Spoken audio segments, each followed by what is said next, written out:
je voudrais parler de quelque chose qui n'est pas toujours évidente, c'est-à-dire le fait que Dieu teste notre foi. Souvent, vous vivez des situations, vous avez prié, vous avez tout fait, mais ça ne marche pas. Vous vous posez la question à savoir, est-ce que j'ai un péché caché? Est-ce que c'est le temps de Dieu? Est-ce que c'est les blocages, etc. Mais il y a une raison souvent qui fait que l'Éternel ne nous exauce pas maintenant, dans ce temps précis. C'est le fait que Dieu teste notre foi. Vous savez, quand on prend le livre de Job, on voit que Dieu même était fier de Job. Lui, quand il dit au diable que mais est-ce que tu as remarqué mon serviteur Job? Personne n'est comme lui. Et Job dit, est-ce d'une manière désintéressée qu'il te craint? Tu l'as béni. C'est troupeau pour le pays. C'est parce que tu l'as béni là qu'il est avec toi. Touche tout ce qui lui appartient et tu verras qu'il te maudit en face. Et c'est ainsi que Dieu livra Job. Mais Dieu dit à Satan, mais tu ne prends pas sa vie, tu ne touches pas à sa vie. Et c'est ainsi que les malheurs de Job ont commencé. Tout simplement parce que Dieu voulait tester sa foi. Et quand on vient, on regarde l'histoire d'Abraham, on voit que Dieu avait dit à Abraham, ton fils Isaac, c'est lui qui est le fils de la destinée. Il dit maintenant, prends ce fils, monte sur la montagne et sacrifie-le-moi. Et on voit bien que c'est ce que Abraham a fait.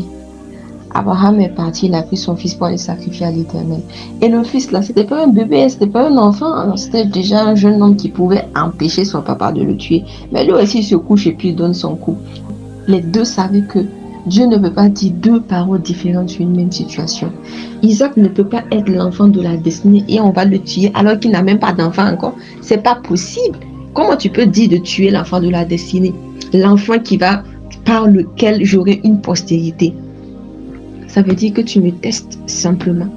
Ça veut dire que Dieu vous a donné une parole à vous. Dieu vous a donné une parole. Je ne parle pas du fait où vous êtes assis comme ça pour imaginer des trucs. Non, Dieu vous a réellement parlé sur quelque chose. Parce qu'il faut savoir ce que Dieu dit sur votre situation. Je prends un exemple, désolé de le dire, mais il y a des gens qui sont malades, mais ils vont s'en aller. Hein, ils vont pas. La volonté de Dieu, c'est qu'ils s'en aillent, c'est pas qu'ils se lèvent. C'est une réalité, il faut qu'on dise ça. Souvent, la volonté de Dieu, elle ne nous plaît pas. Même Jésus a dit que si c'était possible que tu éloignes de moi cette coupe. Même Jésus a dit ça. Et Jésus revient et dit que non, pas ma volonté, mais ta volonté. Qu'est-ce que Dieu dit de votre situation? Maintenant, si Dieu parle favorablement de votre situation, attrapez la parole de l'Éternel.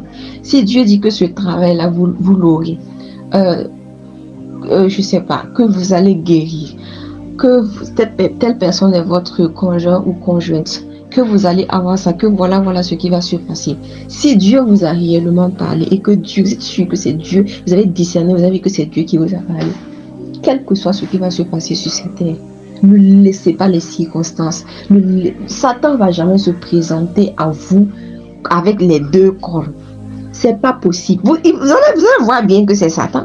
Il va passer souvent par la ruse. Il va envoyer des problèmes. Il va envoyer des circonstances. Il va, par des ruses, par n'importe quelle ruse, il viendra à vous. Et là, maintenant, on va voir ce que vous allez faire. Est-ce que vous allez dire, non, l'Éternel a dit ceci, tout ce que je vois, Satan, c'est un mensonge, c'est un mirage. Ouais, souvent vous êtes dans la voiture, vous circulez, vous voyez au loin là-bas qu'il y a l'eau. Mais quand vous arrivez là-bas, il n'y a pas l'eau, c'est un mirage. C'est comme ça que Satan fait pour vous éloigner de la bénédiction. Jésus là était rempli du Saint-Esprit. Dieu l'a conduit. C'est Dieu lui-même en personne qui l'a conduit dans le désert pour aller être tenté par le diable. Pour aller être tenté par le diable. C'est-à-dire que Dieu a regardé. Et c'est ce qui s'est passé dans le jardin d'Éden. Satan est venu les tenter. Dieu n'a pas agi. Dieu a laissé faire. Donc Dieu va laisser aussi certaines circonstances, certains problèmes dans votre vie pour voir si vous allez prendre sa parole, vous allez dire oui, mon Dieu ne ment pas. Ou si vous allez succomber comme Adam. Jésus n'a pas succombé. Jésus a répondu à Satan par la parole de l'Éternel. Il a dit, l'homme ne vivra pas seulement de pain, mais de toute parole qui sort de l'Éternel. Ça veut dire que quand Satan envoie cette parole-là, pour contredire la parole de Dieu, Jésus prend la parole de Dieu pour résister à Satan. Voilà, c'est comme ça. Ça veut dire que quand il va venir à vous par quelques circonstances que ce soit, je prends par exemple un exemple. Moi j'étais malade, moi je souffrais d'une maladie là. Et, hé Seigneur, moi je ne sais même pas comment je vais m'expliquer. Mais je ne guérissais jamais, j'en avais marre. J'en avais marre. Ça veut dire franchement, je partais faire les résultats et je pleurais en route. Parce que quand je faisais les résultats, franchement, ça n'allait pas. À un moment donné, moi, je me suis couchée sur le lit là. Et puis j'ai dit, soit c'est Dieu qui ment, soit c'est la maladie qui ment. C'est pas possible que je souffre autant. Je prenais les médicaments, je me soignais. Mais il n'y avait aucun résultat. Ça veut dire que la maladie était là. Moi aussi, je me suis rébellée. J'ai dit, en tout cas, à partir d'aujourd'hui, c'est terminé. Et quand les circonstances négatives venaient, j'ai dit, moi, je m'en foutais. Quand mon corps commence à se manifester, la maladie commence à se manifester, tu sens les douleurs, tu sens... J'ai dit, non, maladie, tu es menteur, parce que je suis guérie au nom de Jésus. En tout cas, ça n'a pas été sur... Je n'ai pas fait ça sur une semaine. J'ai fait ça sur des mois. J'ai fait ça sur des mois. Et puis à la fin, la maladie est partie. Au nom de Jésus-Christ. Donc, c'est juste un exemple. Cherchez à savoir qu'est-ce que Dieu dit de votre situation. Si la situation dans laquelle vous êtes là, Dieu n'est pas dedans, Dieu dit non, il faut laisser. Tu vas te fatiguer pour lui, il faut laisser. Si Dieu a dit non là, il faut laisser. Voilà, il faut quitter là-bas, il faut laisser. Mais là où Dieu même dit oui, vas-y, persévère. Continue. Continue. Il ne faut pas lâcher prise. Continue. Il ne faut pas lâcher prise parce qu'à la fin, quand vous prenez le livre de Job, regardez ce qui s'est passé à la fin. Satan a frappé Job, Dieu a laissé faire. Mais regardez à la fin, Job a eu plus que ce qu'il avait avant. Il a eu plus. Donc, ne vous laissez pas décourager. Cherchez à savoir quelle est la volonté de Dieu sur votre situation. Si Dieu dit oui, quand je dis ça, je prends un exemple. Un jour, il y a une fille qui est venue vers moi. Vraiment, elle était désespérée parce que sa maman était atteinte d'un cancer. Et je pense qu'ils étaient déjà phase terminale.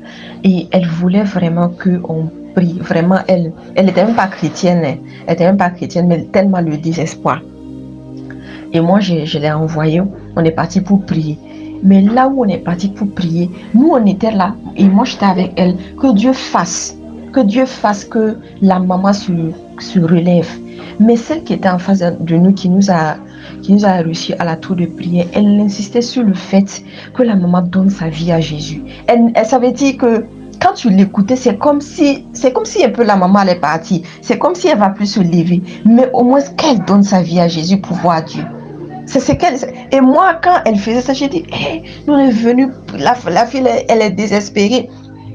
Sa maman ne va pas bien. Et puis, et la femme, elle a pas cessé. Elle a insisté. Et elle avait raison. Déjà, la maman n'allait pas se lever. Quelque temps après, la fille, elle est venue chez moi. Elle m'a dit, pardon, va me déposer à la gare. Elle m'a rien dit. Elle a dit, va me déposer à la gare. Et je l'ai pris, je l'ai amené à la gare. C'est devant la gare, elle m'a dit que maman est partie. Et vous voyez, la volonté de Dieu dans cette affaire, c'est que la maman n'allait pas se lever. Donc, cherchez si la volonté de Dieu est oui et amen, persévérer. Que ce soit les hommes, que ce soit le diable, que ce soit la télé, les réseaux sociaux, etc., qui viennent pour contredire ce que Dieu a dit dans votre vie là. Il faut jeter, c'est faux. C'est les ruses, c'est les mirages de Satan. Persévère, fonce.